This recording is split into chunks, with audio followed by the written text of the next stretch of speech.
Good evening and welcome to another episode of Olsem 1M. I have with me in the studio special guests from the Crocodile Prize writing competition, and they are Martin Namarong, one of the winners and one of the committee members. We also have Peter Jokisi, one of the 2016 winners. We have Gretel Matawan, one of the committee members, and the chairman, we have Emmanuel Penny. So thank you very much for your time. Welcome to the Olsem 1M program. Thank you for having us. Thank you. When you talk about the Crocodile Prize writing competition, many people do not know what it is. So if we could have Emmanuel to tell us a little bit about what the competition is about. Well, the competition was started in 2011. And I think, Martin, you won the first, you were one of the first winners. And the competition started really by people from outside of Papua New Guinea. These two gentlemen, Philip Fitzpatrick and Keith Jacksons. They used to work in Papua New Guinea before, in the colonial times. And as they sit back in Australia in their retirement places and look into Papua New Guinea, they see a lot of issues around literature, literary writing, reading, and they thought the Crocodile Prize would be a space for people to express their creative and writing talents and gifts. Also, in addition to just creating that space, they thought that, and they see into PNG that we're having our issues around, the writing really dropped. In the past, we had people like Bennett Narakobi. Then, the prize actually was named after Sir Vincent Harry, by his book, in honor of his book, The Crocodile. And so, because there was a decline in written materials and the creativity around it, and also, they thought that writing in general in schools, reading as a culture in general in schools, and even in homes, was a problem, was an issue. And they thought creating a competition would give people an opportunity to start writing again. There were all these Papua New Guinean voices, but they weren't being, institutionalized, if you like, in a space that their writing could be respected and be recognized. And I think there was a need, and Phil and Keith responded to that. And there are the different categories that maybe Gretel might want to talk about, which Papua New Guineans around the country can join the prize and be part of the whole Crocodile Prize history as well, and the achievement that comes with being a winner of Crocodile Prize. We have about 11 categories this year. Last year we only had 9 categories, but this year we have script writing, which is being sponsored by Mospias Theatre, and we also have the FB and NBC bi-monthly competition. For the national competition, we have poetry, essays and journalism, heritage writing, short stories, illustrations, writing for children, book of the year, women in writing, and emerging young writers. So under each category, what are the requirements for our viewers to know about these categories? For each category, each participant or entrant is allowed to send in 3 entries for each category, and we posted on our Facebook page, the Crocodile Prize, the procedural guidelines and the competition rules. So for each category, they have certain amount of words. Writing for children, anyone is allowed to write for children, but it's mainly for stories, for a younger audience. So for last year, we had the youngest winner, a 12-year-old. She won the writing for children. With poetry, it's 100 words. That's the maximum. Essays and journalism, 2,000 words is the maximum. Heritage writing, 2,000 words maximum. Short stories, also 2,000 words is the maximum. Illustrations, we ask if you could have 4 pictures or little clips or little artwork on one A4 paper. Script writing, I think because it's such technical writing, we're allowing up to 30 pages. Book of the year, of course, books, they have different definitions of what a book is. We expect a book to have 300 pages and above.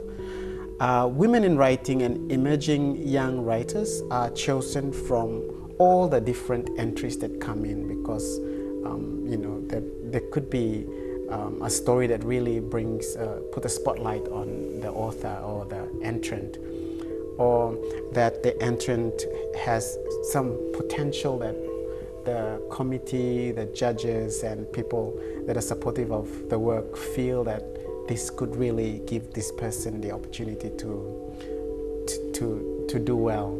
Emerging Young Writers has an age group which is from any age to up to 18. So as you can see, the name suggests we're looking at emerging young writers, so young in itself, the word. So this prize, it's more like targeting high school students, students at university, and you know, any at lower grades. And of course, Mary Catherine Tavore should have had won that prize, but it wasn't really clear on us and the rules that we were putting together as we adopted Crocodile Prize from our parents in Australia. Actually, they ran the prize, if I can backtrack to going back to history, they ran the prize till up to 2015. So up to 2015, the prize was run from Australia. 2016 was the first year that members of the committee here, including other members, Ruth Moyam, she's with the World Bank, Jocelyn Leahy, she's down in Australia, and Bakabina works at the Supreme Court at Waigani. So together with other volunteers and supporters, we ran the prize last year in Papua New Guinea, collecting all sponsorship from sponsors, and this is our second year to run it.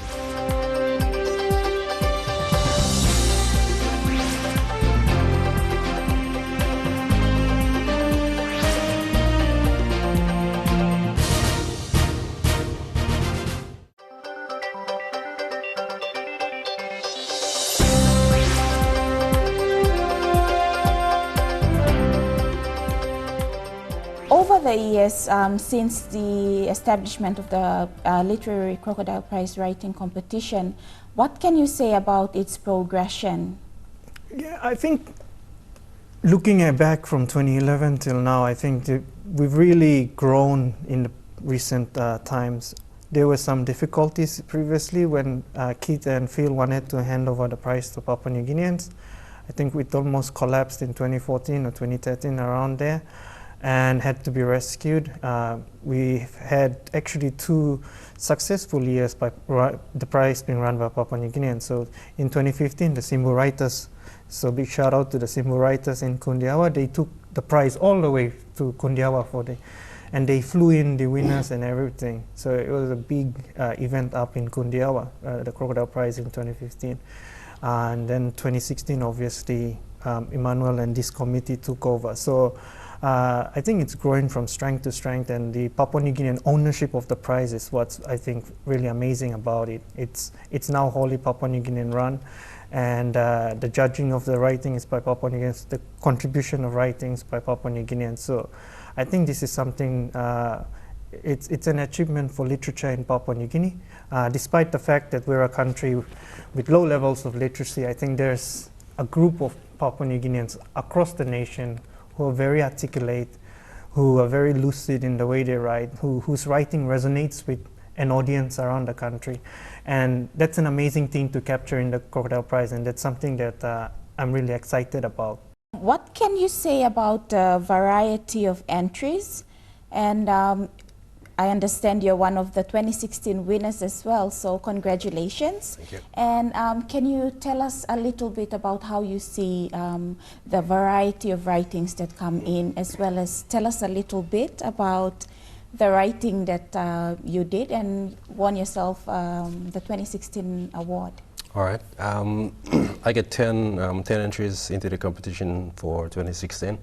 I get 2 poems in, and 8 short stories. I get 2 short stories for children. From my my view, I've been going through the website, seeing all the entries coming in, and I've seen entries from people talking about social issues, talking about corruption, all those things, short stories. So from my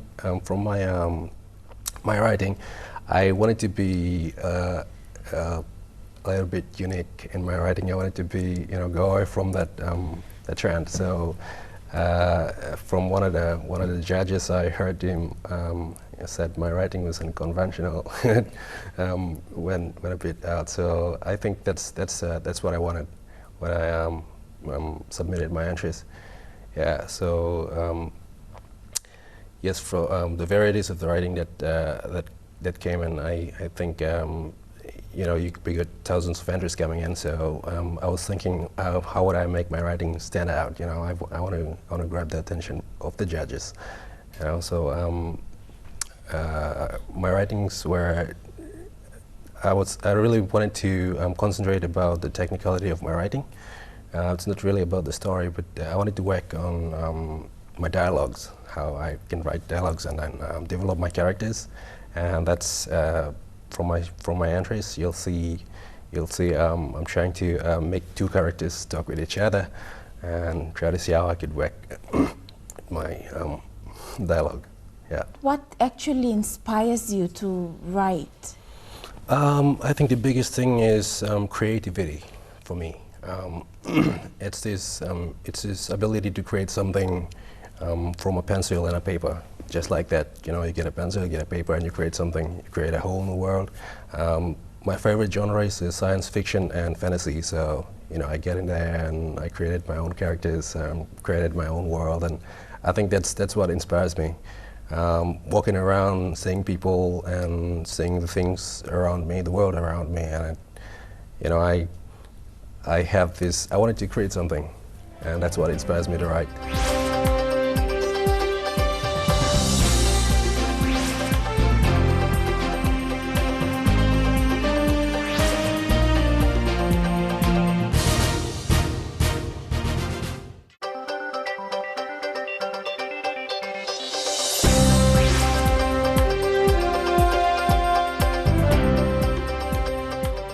I'll ask Emmanuel now, how can this, the writing competition, be linked to literacy in our country? As we all know, we have a really low literacy rate in the country. So how can this be linked to literacy in our country?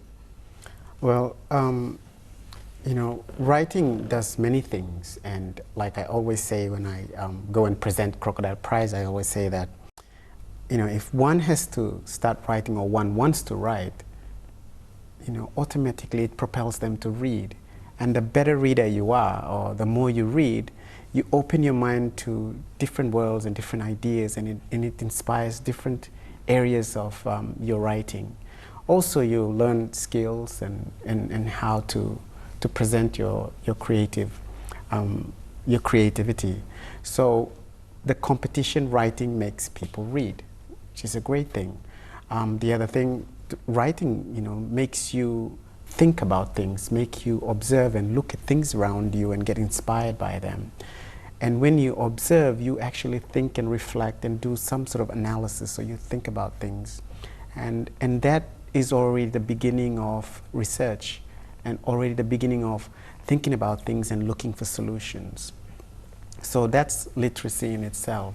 And writing is like a photograph. You capture a moment in the history, and we don't have a lot of this. So Crocodile Prize gives that space. It gives that opportunity for people to capture the moment in the history and heritage of Papua New Guinea. And like I said, reading, writing, comprehension, understanding it, and then expressing this so that what you're thinking about can be shared by your reader. So I would like to just touch on the heritage category. So we Papua New Guineans, we are known for our oral history. So how do you see entries coming in for heritage writing The heritage writing was a category that the son of the former administrator of Papua New Guinea, Sir Donald Cleland's son, Bob Cleland, and the Cleland family set up, because they recognized that as Papua New Guinea progresses through time, there are certain unique characteristics of us as a people, not just past but present, that eventually get lost in time. And the heritage category was a way of recording that tradition or culture or human interest aspect of what it is to be Papua New Guinean. Because culture is not something that's in a box, or our heritage is not something in a box. It's a living process. We are the consequence of history, and as much as we create history. And the heritage writing captures that. And that was the thinking behind Bob Cleland and the Cleland family sponsoring the heritage category. And the Crocodile Prize, more broadly, I suppose, represents that. The stories that are in here that I wrote in 2012, the arguments, they belong in some sense to that time. The arguments of, in this book, attitudes towards betel nut sellers. It's not the same as now. At that time, they were the evil people and we wanted to ban everything. Now, you can't find them around, so everybody wants to stop the boy ban. So you capture these moments in time as Papua New Guinea progresses, and it's different from Facebook, and that's what's very important. Getting things into an anthology, people can pick it up at the library. It's publicly accessible, and it's something that is useful to society, as opposed to, Facebook posts are useful, but it's only on your own timeline, and depending on your privacy settings, not the whole country reads. You don't become Facebook famous unless you want to. So I think that's, more broadly speaking, from heritage writing to generally the Crocodile Prize, it's capturing these important aspects of Papua New Guinea society, not just as it was, as it is now, and trying to see how we are either progressing or regressing as a nation.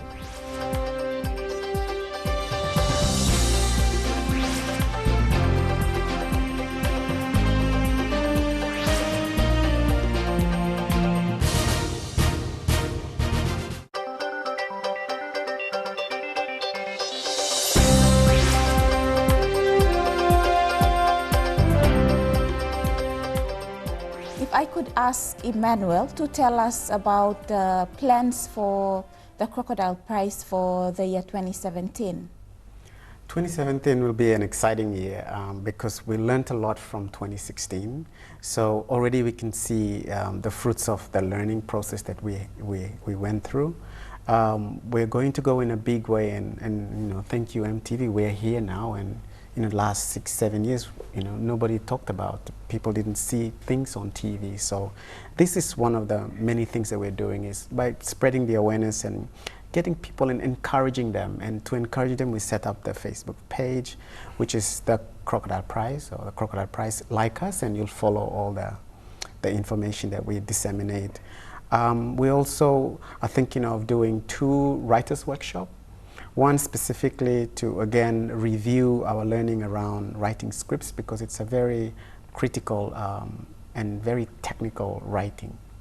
And then we're thinking about organizing a sort of like a writers' festival, and it's still, we're talking about it.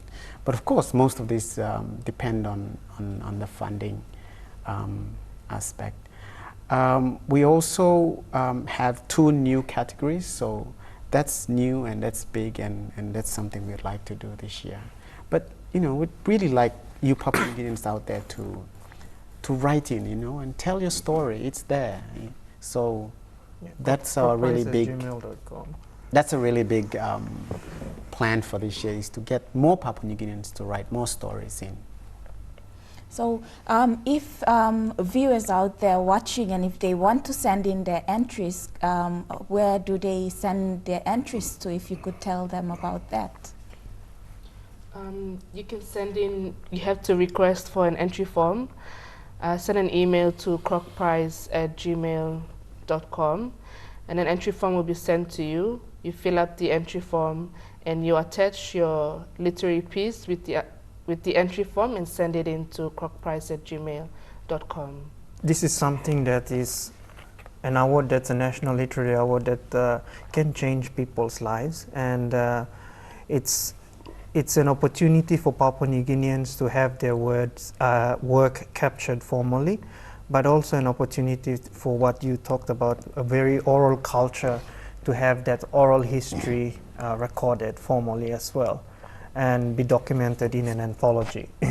So the best Papua New Guinean work gets published in a book every year. So since 2011, we've had the Crocodile Prize anthology, which is available online at amazon.com for whoever wants to purchase the anthology. And it's something, I suppose, a space where, given the lack of, I suppose, government support for literature in Papua New Guinea, this is a space where ordinary Papua New Guineans can support literature by contributing their works towards the anthology, the Crocodile Prize anthology. Also, it's about, I suppose, being able to jump over walls, the physical and invisible walls that exist in Papua New Guinean society, and for people to have a voice and to have their ideas respected by society.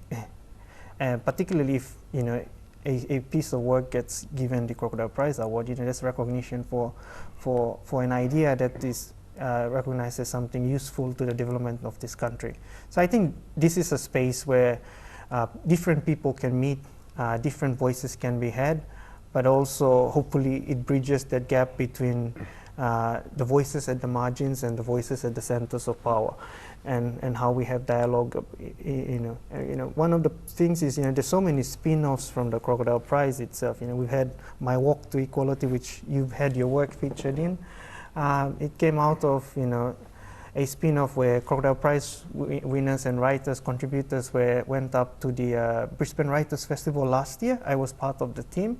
And one of the participants, the Rashmi Bell, who was with us as a panelist at the Queensland State Library, she just it just clicked in her head that we needed a book in which Papua New Guinean women expressed their space in PNG society. So there are all these things that are happening in literature that have come out of the Crocodile Prize, either directly or indirectly, and I think that's something that we as a country can be proud of. Would you like to make mention now of the categories and which organizations are supporting? This year, we still have to go back to the sponsors, but last year the sponsors were for poetry, Kina Finance, and they were our major sponsors because they gave us more than just the prize. And the prize is 5,000 kina for just the first prize. Essays in Journalism was sponsored by Papua New Guinea Chamber of Mines and Petroleum. Short stories was sponsored by the Kumul Holdings. MRDC, Women in Writing. Women in Writing was sponsored by MRDC, Minerals Resource and Development Corporation. Writing for Children was sponsored by Paga Hill Foundation. Emerging Young Writers was sponsored by ABT and Associates. So those are our major sponsors. We didn't get any entries on illustration, so we were really surprised that we didn't get any entries on illustrations. That was supported by SB Breweries. You talked about the heritage writing, and that was one of the categories that had a lot of entries. And the Cleland family, they've been sponsoring this prize since the beginning. But the other sponsorship, they kind of move around and change. This year we have, like Gretel said, we've got 2 new sponsors. That's the Port Moresby Arts Theatre and the Holtmeyer family from a Rotary in New South Wales. But the other sponsors for this year, we'll have to go back to them and negotiate again. So if you're a capable Papua New Guinea out there, financially capable, and if you want to help a cause, this is something that is really worthwhile, because not only is the person winning the prize, but this person leaves behind a legacy for others to learn from. So this is a really great place to support. So thank you all for your time and for participating in this edition of Olsem 1M. Thanks for having us, Florence. That's all we have time for on this episode of Olsem 1M. If you have any stories or comments you would like to share, please send us an email via the address on your screen or visit our Olsem 1M Facebook page. On behalf of the Olsem 1M team, I'm Florence John Duo. Thank you for watching, and it's goodbye for now.